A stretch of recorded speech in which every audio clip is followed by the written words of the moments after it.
melebur dosa dan menuai kebaikan di akhirat saudaraku. Dikisahkan, ada dua malaikat berjumpa saat turun dari langit. Terjadilah percakapan di antara keduanya.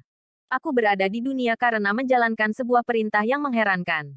Allah Azza wa Jalla memerintahkanku untuk menumpahkan segelas minuman yang sangat diinginkan oleh salah seorang wali Allah yang sedang sakit parah dan sekarat menjelang kematian. Padahal dia bertahun-tahun beribadah kepadanya. Aku meninggalkan dirinya sedang dia meninggal tanpa berhasil mereguk nikmatnya minuman yang sangat diinginkannya. Malaikat yang satunya berkata, aku di dunia diperintahkan untuk menjalankan misi kebalikan dari yang diperintahkan kepadamu. Ada orang kafir yang sangat menginginkan menyantap satu jenis ikan. Padahal ikan itu hanya hidup di laut yang antara orang kafir dengan laut tempat ikan tersebut berada dipisahkan 7 samudera. Allah memerintahkanku untuk membawa ikan tersebut dari laut tempat asalnya untuk kemudian aku masukkan ke dalam jaring seorang nelayan yang akan menyerahkannya kepada orang kafir itu. Orang kafir tersebut telah mengumumkan kepada para nelayan. Barang siapa yang bisa membawa ikan dengan ciri yang dia sebut akan menggantinya dengan uang melimpah. Akhirnya aku bawa ikan tersebut dan aku letakkan di jaring seorang nelayan, yang menyerahkannya kepada orang kafir itu. Kemudian turun seorang malaikat lagi dari langit. Dia berkata kepada dua malaikat yang sedang bercakap-cakap.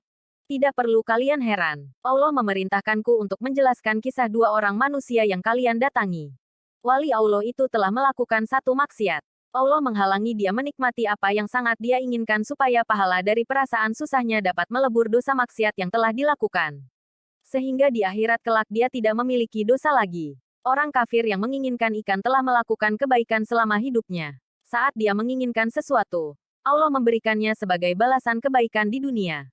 Supaya di akhirat dia tidak memiliki kebaikan saat memasuki neraka untuk selamanya. Dikutip dari kitab Tufatul Asraf Juz 2, Helm 111.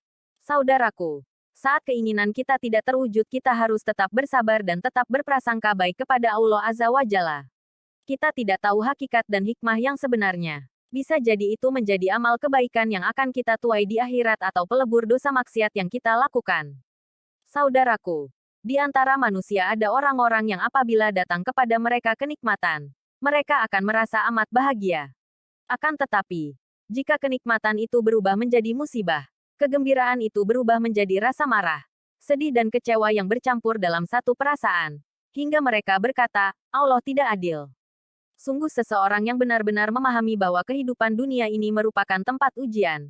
Ia tak akan teramat sedih, marah dan kecewa pada Rabb-Nya akan musibah yang menimpanya hingga berkata dengan perkataan kufur seperti itu. Justru musibah itulah yang membuat ia semakin dekat pada Rabb-Nya. Ia mengetahui bahwa Allah itu maha adil. Keburukan tak pernah dinisbatkan padanya.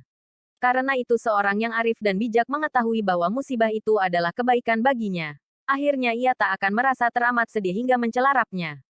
Inilah Ibnu Al-Qayyim rahimahullah. Seorang ulama harismatik yang melegenda. Ia patut untuk menjadi panutan. Ia pernah berkata, oleh karena itu, Allah menjadikan musibah dan cobaan sebagai rahmat bagi hamba-hambanya. Dengan musibah dan cobaan itu, Allah menghapuskan kesalahan-kesalahan mereka. Hal ini merupakan di antara nikmat yang paling besar terhadap diri mereka, walau jiwa mereka tidak menyukainya. Namun hamba itu tidak mengetahui, nikmat manakah baginya yang lebih besar, nikmat yang ia benci atau nikmat yang ia suka. Tidaklah suatu musibah yang menimpa seorang muslim, baik itu rasa sedih, rasa sakit, gangguan, bahkan duri yang menusuk kakinya, kecuali dengannya Allah akan menghapuskan kesalahannya. Dan jika saja dosa-dosa itu memiliki hukuman-hukuman dan itu suatu keharusan, maka setiap hukuman yang ia dapatkan karenanya sebelum meninggal dunia akan menjadikan urusannya terasa mudah setelahnya, pada hari kiamat, bahkan dengan amat sangat-sangat lebih mudah. Miftah dari As-Sa'adah, 395. Saudaraku, inilah bentuk keadilan yang amat luar biasa. Kadang orang terlalu membenci musibah yang menimpa dirinya, seolah tak ada kebaikan padanya. Padahal melalui musibah itu, Allah Azza wa Jalla menghapuskan dosa-dosanya, yang dengannya urusan-urusannya di hari yang amat menegangkan itu akan menjadi sangat mudah. Saudaraku, pada hari ketika seseorang tidak memperdulikan lagi ibu bapaknya, kakak adiknya bahkan anak-anaknya, semua akan mementingkan dirinya sendiri. Namun, dengan musibah di dunia ini, Allah Azza wa Jalla membukakan jalan yang akan memudahkan urusannya baginya pada hari itu. Nikmat mana lagi yang lebih besar dari ini? Maka bersabarlah. Sabar itu seperti namanya, pahit rasanya. Namun balasannya ia mengalahkan manisnya madu. Semoga Allah Azza wa Jalla mengaruniakan hidayahnya kepada kita.